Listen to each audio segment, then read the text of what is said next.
Friends, तो क्या हाल है, कैसे हैं? उम्मीद करता हूँ आप लोग बिल्कुल ठीक होंगे। तो वेलकम बैक। मैंने लास्ट लेक्चर में समझाया था यूनिट नंबर 1 की डेफिनेशंस। तो आज यूनिट नंबर 1 के हम एक्सरसाइज करने जा रहे हैं। तो यूनिट नंबर 1 एक्सरसाइज 1.1। तो इसका पहला क्वेश्चन क्या है? पहला क्वेश्चन है find the order of a following matrix. सबसे पहले तो आप लोगों ने अगर मेरा पहला लेक्चर समझा है तो इसमें इसको समझने में आसानी होगी। तो जिन्होंने अगर अभी तक मेरा लेक्चर पहला नहीं सुना तो वो जाके पहले लेक्चर सुने, उसे समझें, फिर इसकी समझ लगेगी। तो मैं इंशाल्लाह दोबारा भी समझाने की कोशिश करूँगा, इसमें कोई बड़ी बात नहीं है। तो क्या है कि find the order of the following matrixes. हमें कुछ मैट्रिक्सेस दिए गए हैं, तो उसमें मैंने सिर्फ पार्ट ए ही लिखा है, एक पार्ट लिखा है, बाकी बाद में समझाऊँगा। तो पार्ट ए में क्या है कि एंट्रीज दी गई हैं, मैट्रिक्स दिया गया है एक 2 3 -5 -6। तो फर्स्ट ऑफ ऑल तो हमें मालूम होना चाहिए कि हमारे पास रोज़ कितनी है और कॉलम्स कितने हैं। तो इसे लिखते किस तरह हैं मैं अभी बताता हूँ। पहले तो हमें पता होना चाहिए कि रोज़ कितनी है। एक रो ये है और दूसरी रो ये है, ठीक है। तो इसमें रोज़ कितनी है? 2 रोज़ हैं, तो रोज़ कितनी है? 2। अब इसमें कॉलम्स कितने हैं? 1 2, कॉलम 1 कॉलम 2। तो कॉलम कितने हैं हमारे पास? 2।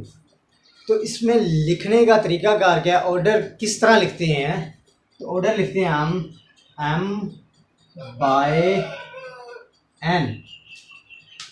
m स्मॉल m का मीन्स क्या है? m का मीन्स है रोज बाय कॉलम्स, ठीक है। तो m का मतलब क्या है? m शो किसको करवा रहा है? रोज को। और बाय n किसको शो कर रहा है? कॉलम्स को। तो यहाँ पे हमारे पास रोज कितनी है? 2 2। और कॉलम्स कितने हैं? बाय 2। तो हमारे पास कॉलम्स कितने हैं? 2।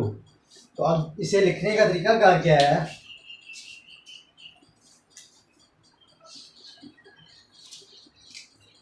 Matrix A has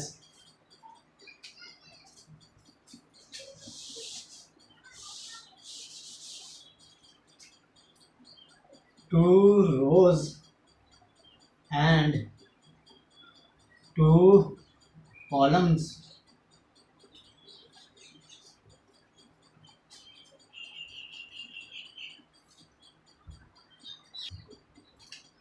So its order is 2 by 2। इसे हल करने का तरीका ये है, ठीक है। अब हमारे पास इसका नेक्स्ट क्वेश्चन जो है बी पार्ट, वो क्या है कि बी पार्ट एक मैट्रिक दिया गया है बी पार्ट, तो उसमें 2 0 3 5। अब मैं आपको दोबारा से समझाने की कोशिश करने लगा हूँ कि order of a following matrix क्या है। हमारे पास जो मैट्रिक दिया गया है, जो हमारे पास मैट्रिक्स दिया गया है, उसमें जो फर्स्ट इन हॉरिजेंटल वे,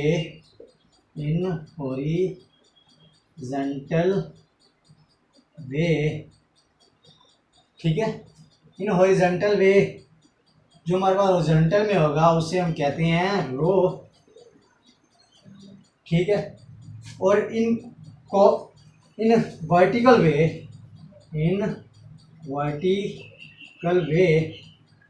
जो हमारे पास वर्टिकल वे में होंगे वो हमारे पास क्या होंगे? कॉलम्स, ठीक है। जो हमारे पास हॉरिजॉन्टल वे में होंगे वो हमारे पास क्या होंगे? रोज होंगी। और जो हमारे पास वर्टिकल वे में होंगे वो हमारे पास क्या होंगी? कॉलम्स कहलाएंगी, ठीक है। आई थिंक अब समझ लग गई होगी सबको।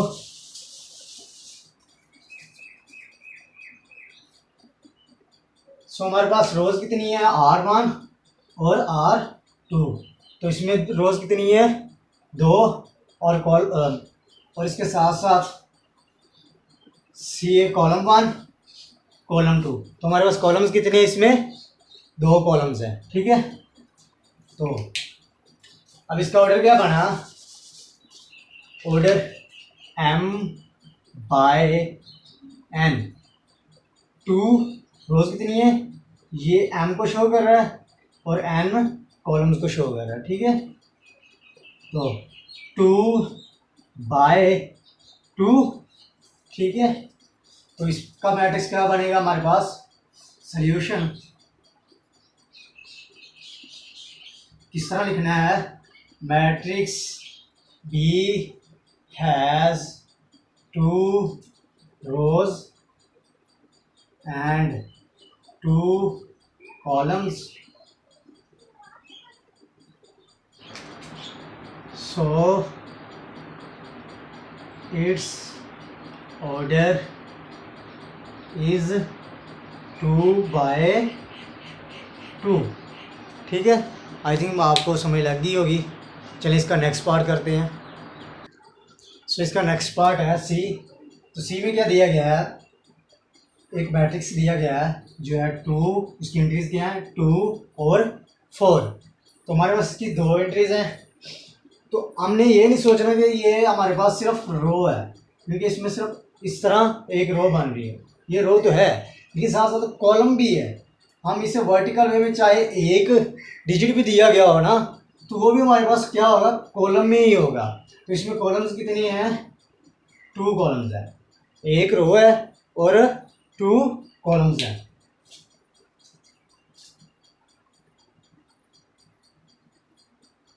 ठीक है। तो कितनी रो कॉलम्स हैं? 2 कॉलम्स और एक रो। तो इसका क्या मैट्रिक्स बनेगा? Matrix C has 1 row and 2 columns, so its order is 1 by 2।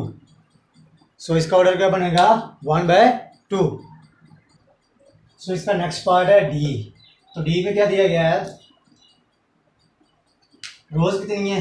अब हमने ये नहीं कहना कि सिर्फ एक ही कॉलम है, हमारे पास रोज भी है, क्योंकि ये हमारे पास हॉरिजॉन्टल में 1 2 3, हमारे पास रोज कितनी है? 1 2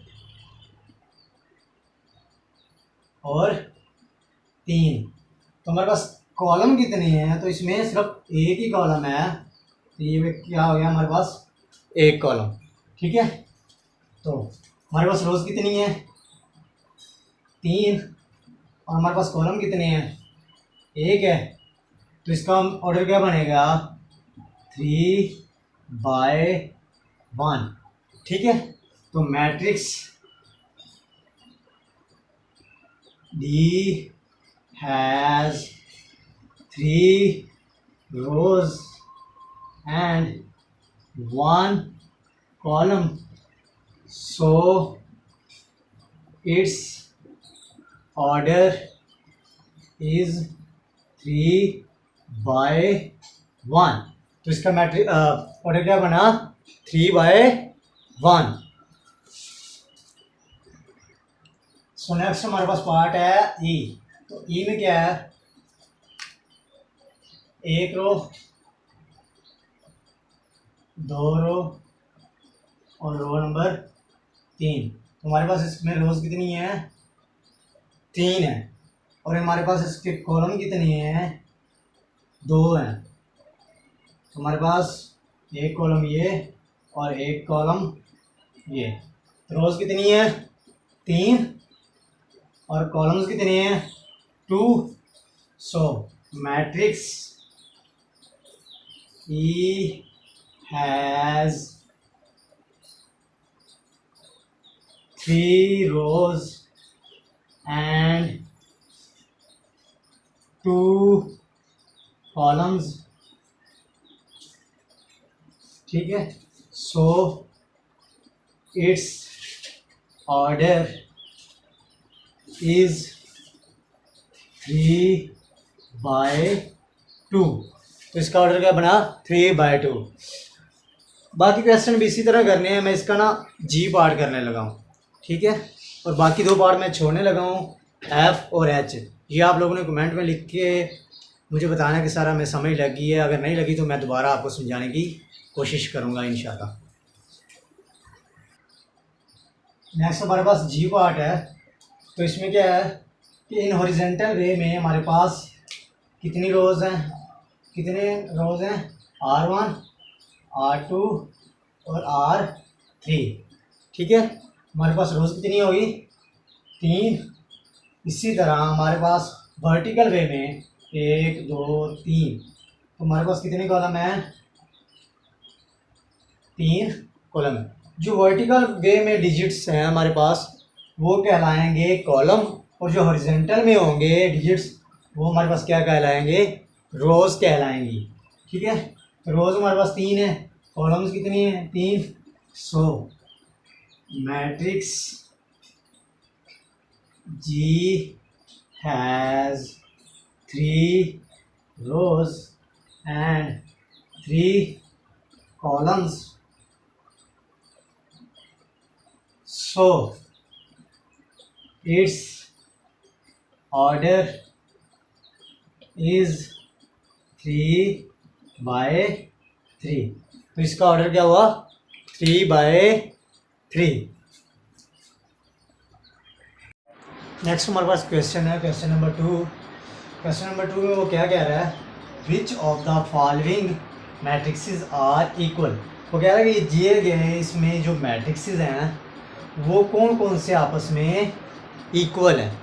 मैंने लास्ट लेक्चर में आप लोगों को बताया था कि इक्वल मैट्रिक्सेस क्या होती हैं, वो डेफिनेशन मैंने बताई है, लेकिन मैं दोबारा एक दफ़ा रिवाइज कर रहा हूँ कि इक्वल मैट्रिक्स पहले तो क्या है।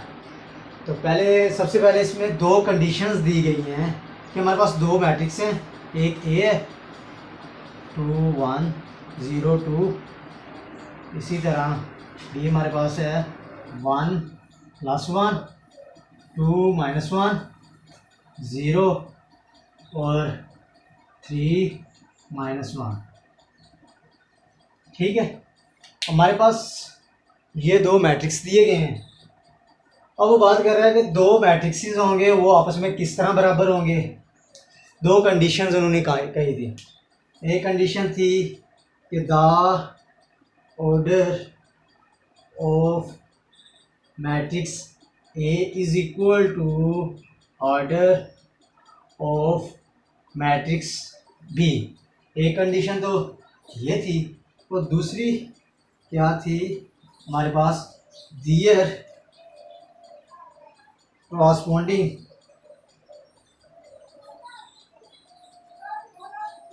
entries are same। उन्होंने कहा था कि दो मैट्रिक्सेस हमारे पास होंगे लेट ए एंड बी।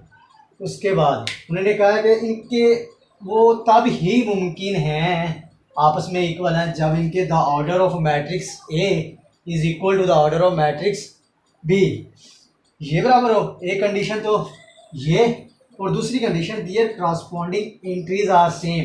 इनकी जो एंट्रीज हैं वो आपस में सेम होनी चाहिए, ठीक है। तो अब देखते हैं, पहले तो इनके ऑर्डर देखते हैं। ऑर्डर देखें, अब इसे बी वाले को हल कर लें पहले, आप लोग कंफ्यूज ना हो जाएंगे सर इसमें ये देखें ये तीन ये भी कॉलम बन रहा है ये भी कॉलम बन रहा है। नहीं, ये एक ही कॉलम है और ये भी एक कॉलम है, देख रहे हैं। अब इसे हल सोल्व करें, ये अनसोल्व है, इसे सोल्व करते हैं। 1 + 1 2 और 2 -1 1 और 0 सेम, 0 वैसे का वैसे ही आ जाएगा। 3 - 2 तो क्या आ जाएगा 2। अब देखें 2 2 से सेम हो गया, एंट्री इसकी एक सेम हो गई, दूसरी इसके साथ सेम, तीसरी सेम, और चौथी ये भी सेम हो गए। ऑर्डर देख लेते हैं। इसमें first order row in horizontal way में एक रो होगी, और सेकंड 2 रो, इसमें भी 2 रोज़ हैं, और इसमें कॉलम कितनी है इसमें भी कॉलम 2 हैं, तो 2 रोज़ और 2 कॉलम्स मीन्स हमारे पास इनके ऑर्डर कंप्लीट हैं, ऑर्डर सेम है। उसके बाद इनकी एंट्रीज भी सेम है, तो ये हमारे पास क्या हो जाएगा, सेम इक्वल मैट्रिक्स हो जाएगा। ठीक है, ये हमारे पास क्या हो जाएगा, इक्वल मैट्रिक्स।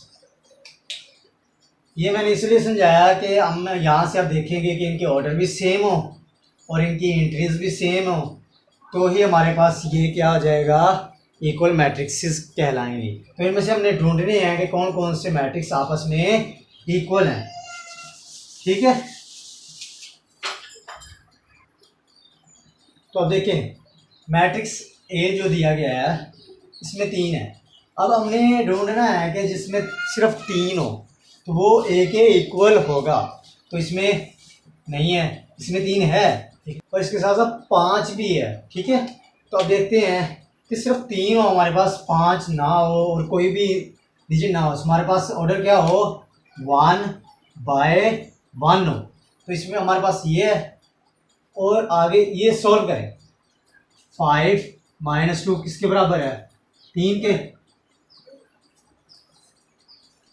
ठीक है, तो ये हमारे पास क्या हो गया, ये हमारे पास सी, जो हमारे पास सी मैट्रिक्स है ये उसके बराबर है, क्योंकि उसका भी ऑर्डर क्या है, 1/1 और इसका भी ऑर्डर क्या है, 1/1 और इसकी एंट्री 3 है और इसकी एंट्री भी 3 होगी, तो A इज इक्वल टू सी। ठीक है, उसके बाद आप बी को देखते हैं। अब बी में 3 और 5 है, इसमें ऑर्डर कितनी है, ऑर्डर क्या है कि रो 1 है, कॉलम्स 2 हैं। अब हमने क्या करना है कि ढूंढना है कि जिसमें रो 1 हो और कॉलम्स 2 हो और इसकी एंट्री 3 हो और 5 हो, तो देखते हैं इसमें नहीं है, इसमें 5 और 3 है। इधर एंट्री देखें, यहाँ पे 5 है, वहाँ पे 3 है, यहाँ पे 3 है, यहाँ पे 5 है। ऑर्डर इनका सेम है क्योंकि हमारे पास यहाँ पे 1 रो है और इधर भी 1 रो है, 2 कॉलम है, वहाँ पे भी 2 कॉलम है। लेकिन बात ये है कि यहाँ पे हमारे पास 3 एंट्री है, यहाँ पे 5 है, हमारे पास जो डिजिट यहाँ पे दिए गए हैं वो सेम नहीं है, सो ये हमारे पास सेम नहीं है। उसके बाद ई में नहीं, एफ में भी नहीं है और जी में भी तो भी नहीं है, उसके बाद एच में भी नहीं है, हाँ आई। अब देखिए 3 है, आई हमारे पास बराबर किसके है, 3 सेम। ठीक है, एंट्री तो सेम होगी। अब दूसरी एंट्री देखते हैं, 3 + 2, इसे अनसोल्व है, इसे सोल्व करेंगे तो हमारे पास क्या बन जाएगा, 3 और 5। 3 + 2 क्या होता है, 5। देखें ऑर्डर सेम है इसके, क्योंकि रो इसमें 1 है, कॉलम 2 है, रो 1 है, कॉलम 2 है।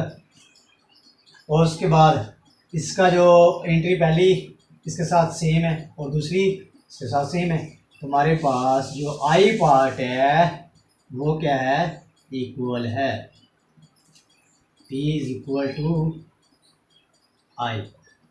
अब हमारे पास ये भी सॉल्व हो गया, ये भी और अब रह गया ये भी हो गया।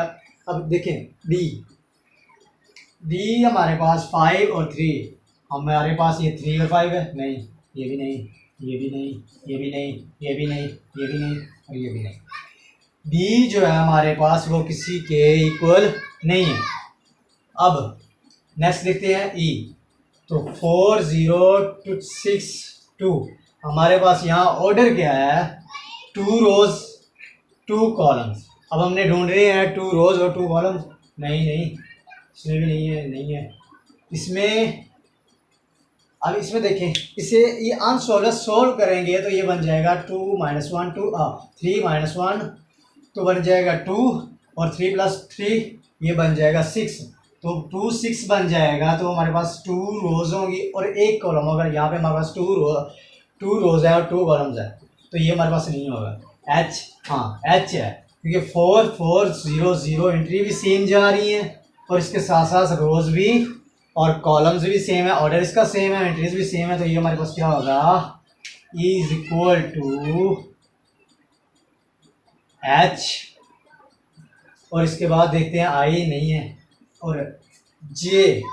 अब जे देखें, इसे सॉल्व करते हैं जे को, तो 2 + 2 4, 2 - 2 0, 2 + 4 6 और 2 + 0 0 और 2। तो हमारे पास देखें 4 0 6 2, हमारे पास जो इसकी इंटीजर सेम हो गया, ऑर्डर भी सेम हो गया, तो हमारे पास ये जो जी वाला है और जे वाला है ये भी इक्वल ही है इनके, ठीक है। और उसके बाद जी एच आई आई देखें, आई भी हमारे पास हो गया, एच भी हो गया, सारे सॉल्व हो गए हैं, ठीक है। हमारे पास रह गया एफ, तो एफ देखते हैं 2 और 6, हमारे पास कॉलम कितनी है 1 और रोज कितनी है 2, रोज 2 है और कॉलम कितनी है 1। अब देखते हैं यहाँ पे नहीं है, नहीं है, ये जी, तो 3 - 1 जी हमारे पास बराबर किसके है 3 - 1 2 के और 3 + 3 6 के। तो ये देखें ये इसके साथ सेम एंट्री आ गई है और कॉलम्स और रोज भी सेम है, ऑर्डर भी सेम और एंट्रीज भी सेम। तो हमारे पास एफ और जी भी सेम होगी, इक्वल मैट्रिक्स हो गया। ए = सी, ये इक्वल मैट्रिक्स है, बी = आई, ये इक्वल मैट्रिक्स है, ई एच जे ये हमारे पास इक्वल मैट्रिक्स हैं, एफ और जी ये भी हमारे पास इक्वल मैट्रिक्स हैं और डी हमारे पास किसी के भी इक्वल नहीं है, ठीक है।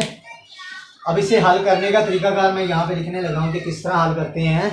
आप लोगों ने क्या करना है कि सिंपली इसका आंसर लिख के क्वेश्चन नंबर 2 का जो मैंने ये इक्वल लिख दिए थे मैंने बाकी रेज कर दिया है, ठीक है। तो आंसर लिखा है कि matrices A and C are equal, A and C equal थे, ठीक है। उसके बाद मैट्रिक्सेस बी है, बी = आई, तो matrices B and I are equal, B I equal, and matrices F and G are equal, तो एफ और G equals है, तो ये एफ और जी को लिख दिया। Matrixes E H and J are equal, so E H J और ये आपस में इक्वल है। तो ये क्वेश्चन नंबर 2 का आंसर यही है, ठीक है। आप लोगों ने सिर्फ पहचान होनी चाहिए, क्वेश्चन बिल्कुल आसान है, ठीक है। तो मैंने ये हल कर दिया और D is not equal to with any matrix, ठीक है। चलिए अब हम जाते हैं हमारे नेक्स्ट क्वेश्चन नंबर 3 जो आज की एक्सरसाइज में लास्ट क्वेश्चन है, ठीक है।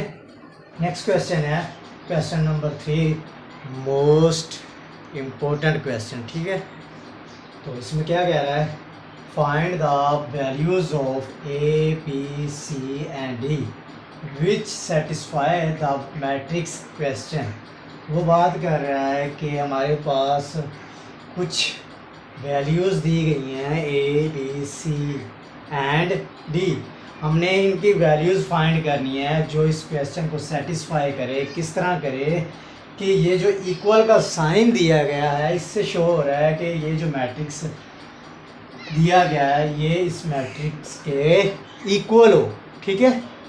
तो ये इक्वल इसके किस तरह होंगे, अब देखें हम बात करते हैं 2 कंडीशंस थी इक्वल मैट्रिक्स में। कौन कौन सी कंडीशंस थी कि मैट्रिक्स जो ए है वो बराबर हो मैट्रिक्स बी के। तो अभी ये हमारे पास 2 मैट्रिक्स हैं जो एक दूसरे के बराबर है। अब देखें यहाँ पे जो एंट्रीज हैं वो सेम आनी चाहिए। पहले तो हम इसकी वैल्यू फाइंड करेंगे, फिर मैं आपको सेम निकाल के इनकी एंट्रीज दिखाऊंगा इंशाल्लाह। तो पहले देखें हमारे पास क्या है, रोज़ बराबर हैं, हम ऑर्डर देख रहे हैं इसका, और कॉलम्स इसके में भी 2 कॉलम्स हैं और इसमें भी 2 कॉलम्स हैं, कॉलम्स भी बराबर हैं। अब हम इसे करते हैं कि इसकी एंट्री इसके साथ सेम होनी चाहिए, तो ये एंट्री इसके बराबर लिखी जाएगी, ये एंट्री इसके बराबर लिखी जाएगी, ये एंट्री इसके बराबर लिखी जाएगी और ये एंट्री इसके बराबर लिखी जाएगी, ठीक है। तो अब लिखते हैं कि a plus C is equal to 0, ठीक है। उसके बाद a plus 2b is equal to -7, उसके बाद c minus 1 is equal to 3 और 4d माइनस 6 बराबर किसके है 2d के। इसे हम इक्वेशन नंबर 1 दे देते हैं, इसे इक्वेशन नंबर 2 दे देते हैं, इसे इक्वेशन नंबर 3 दे देते हैं और इसी तरह इसे इक्वेशन नंबर 4। ठीक है, अब देखें ये हमारे पास होंगी इक्वेशंस, ये एंट्री इसके बराबर लिख दी, ये इसके बराबर, ये इसके बराबर, ये इसके बराबर। अब हमने फाइंड करनी है इनकी वैल्यूज़।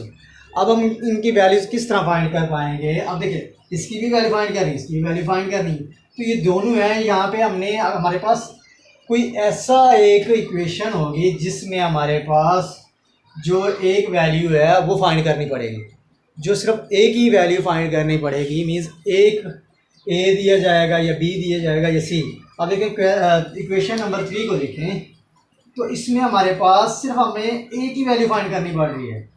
यहाँ पे हमें 2 की वैल्यू फाइंड करनी थी, यहाँ पे भी हमें 2 की वैल्यू ही फाइंड करनी थी। तो इसमें हमें क्या करनी पड़ रही है, सिर्फ एक ही वैल्यू फाइंड करनी पड़ रही है, वो क्या है सी।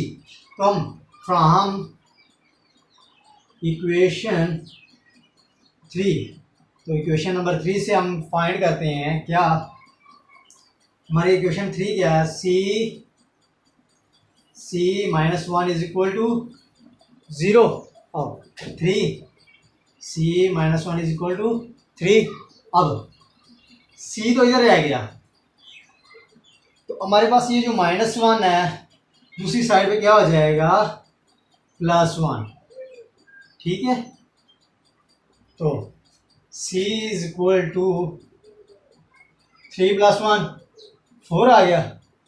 अब हम क्या करेंगे, हम देखेंगे कि हमारी जो c वाली वैल्यू है वो किस इक्वेशन में है। तो जहाँ पे हमने फाइंड करनी है, तो हमने फाइंड एक कर ली है c की वैल्यू, तो हम वहाँ पे पुट कर सकें ताकि हमें नेक्स्ट जो वैल्यू है वो फाइंड करनी आसान हो जाए। तो हम देखते हैं कि हमारे पास ये जो a + c इक्वेशन नंबर 1 है, तो उसमें हम जब c की वैल्यू पुट करेंगे तो हमारे पास क्या हो जाएगा, a की वैल्यू फाइंड हो जाएगी। अब देखते हैं a फ्रॉम इक्वेशन 1, सो हमारे पास क्या है इक्वेशन 1 में a + c is equal to 0। तो a put the value of c in equation 1। तो हम वैल्यू 1 में इक्वेशन 1 में क्या करेंगे, c की वैल्यू पुट करेंगे। तो c की वैल्यू हम पुट कर रहे हैं a + c हमारे पास क्या है 4 इज इक्वल टू 0। तो a इधर आ गया, तो यहाँ पे ये प्लस का है, तो उधर जाके क्या हो जाएगा -4। तो हमारे पास a की वैल्यू क्या आ गई -4। अब a की वैल्यू हमारे पास कौन सी ऐसी इक्वेशन है जिसमें हम पुट कर सकें a की वैल्यू। तो देखिए इक्वेशन नंबर 2, तो फ्रॉम इक्वेशन 2, तो हमारी इक्वेशन नंबर 2 में हम a की वैल्यू पुट कर सकते हैं और फाइंड कर सकते हैं b की वैल्यू। तो अब हमारे पास क्या है, a + 2b is equal to -7। ठीक है, मैं यहाँ पे हल करने लगा हूँ। तो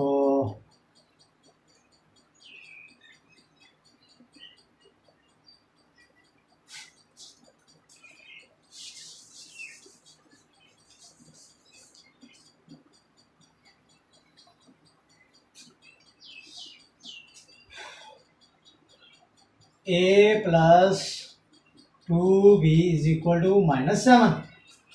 ठीक है, तो अब put the value of a in equation 2। तो हम क्या करेंगे, इक्वेशन 2 में a की वैल्यू पुट कर देंगे। तो a की वैल्यू हमारे पास क्या आई है -4 + 2b इज इक्वल टू -7। देखें अब ये इधर माइनस का 4 है, वहाँ पे जाके उधर साइड पे जाएगा तो क्या हो जाएगा, प्लस का 4, -7 + 4, तो हमारे पास क्या बन जाएगा, -3। 7 में से 4 निकालेंगे क्या बचेगा, 3, और बड़े के साथ क्या अलामत है, माइनस की, तो -3, प्लस माइनस माइनस होता है ना, तो हम माइनस करेंगे तो हमारे पास क्या आएगा, 3, और बड़े के साथ क्या अलामत है, माइनस की, तो हम माइनस की अलामत लगाएंगे, ठीक है। 2b = -3, और यहाँ पे ये क्या हो रहा है, मल्टीप्लाई हो रहे हैं आपस में, तो उधर जाके ये क्या हो जाएगा, दूसरी साइड पे डिवाइड हो जाएगा, तो b = -3/2, ठीक है। तो इसका आंसर क्या आएगा, यही लिख दें, नहीं तो -1.5 आ जाएगा, क्योंकि 3 को अंदर रखें, 2 पे डिवाइड कर दें, तो 2 1 2 और 1 इशारे के बाद 0, तो 0 लगा दें, 2 5 10, तो हमारे पास 10 आ गया, मीन्स 1.5।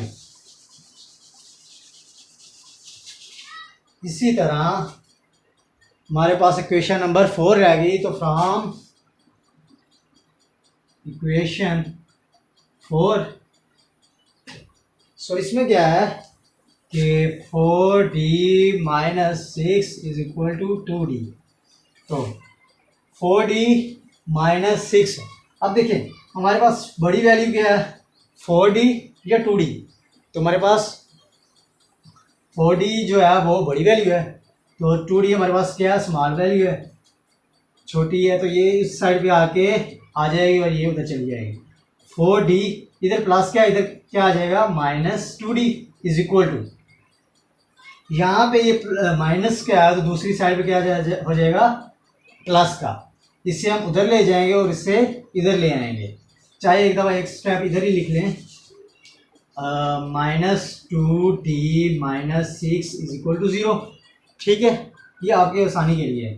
तो 4d में से 2d निकालें तो हमारे पास क्या बनेगा, 2d - 6 = 0, तो हम क्या करेंगे कि ये उस साइड पे ले जाएंगे, 2d = 6, तो यहाँ पे प्लस माइनस का वहाँ पे जाके प्लस का हो जाएगा, तो मैं यहाँ पे सिंपली ही लिख लूँगा कि 4d - 2d = 6, जो मैंने अभी बता दी है, और उसके बाद 2d = 6, तो d हमारे पास इधर ही रह जाएगा, ये मल्टीप्लाई हो रहे हैं, उधर जाके जो 2 है वो डिवाइड हो जाएगा, तो 2 1 2 2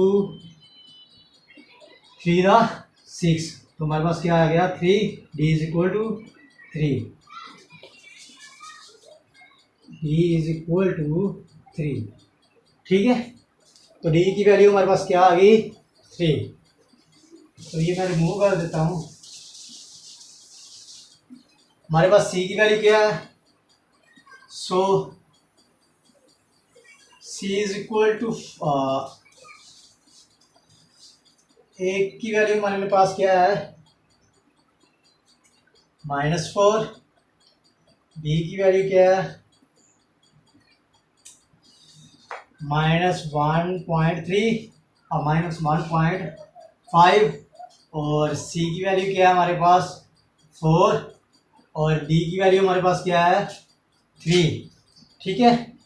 तो अब हम ये वैल्यूज़ हमारे पास फाइंड तो हो गई, अब क्या करना है कि हमने सेटिस्फाई करना है कि ये जो क्वेश्चन है, ये मैट्रिक्स जो हैं वो इनके डिजिट सेम आ रहे हैं या नहीं, तो ये नोट कर लें, मैं अभी इन्हें सेम करके दिखा देता हूँ, नोट करें, जल्दी करें। ये जो हमने वैल्यू फाइंड की है अभी, तो हम क्या करेंगे, इन वैल्यूज़ को इनमें पुट कर देंगे।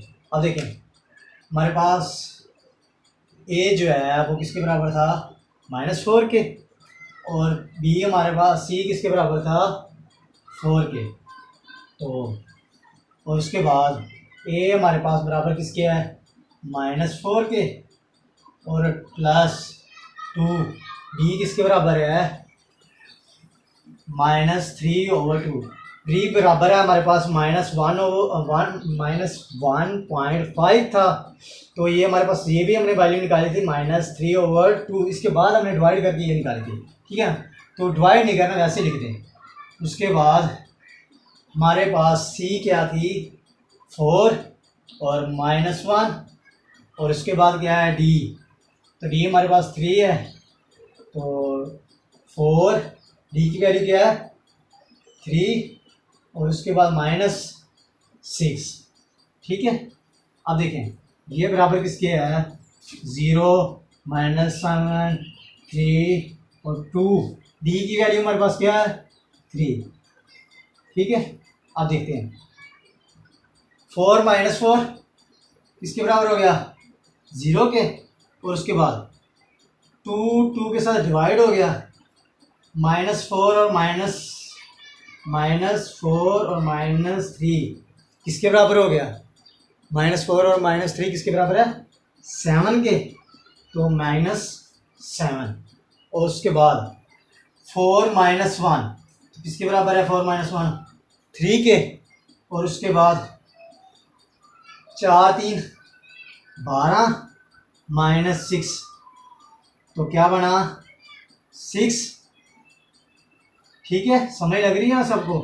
तो देखें ये वैल्यूज़ 3 2 6, अब देखें 0 0 के बराबर, 7 -7 के बराबर, 3 के बराबर, 6 के बराबर।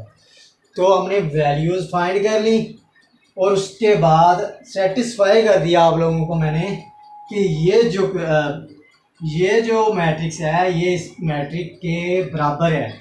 ऑर्डर देख लें सेम है, एंट्रीज भी इनकी सेम निकल आई, तो मतलब क्या हमारा ये मैट्रिक्स क्या है इक्वल है। ठीक है, तो हमने सिर्फ वो जो आंसर निकाले हैं, ये जो वैल्यूज़ फाइंड करनी है वहाँ तक ही करना है। ये तो वैसे मैंने वेरीफाई कर दिया है कि ये इसके बराबर है। ठीक है, तो स्टूडेंट्स मुझे लगता है कि आप लोगों को अच्छी तरह समझ लग गई होगी, मैंने बहुत मेहनत की आपको समझाने की, इंशाल्लाह तो आप लोगों को भी समझ लग गई होगी। नेक्स्ट में इंशाल्लाह मैं आपको अच्छी तरह समझाने की कोशिश करूँगा। अगर वीडियो अच्छी लगी तो लाइक कर दें, चैनल को सब्सक्राइब कर दें और अपनी दुआओं में मुझे याद रखें। अल्लाह हाफ़िज़।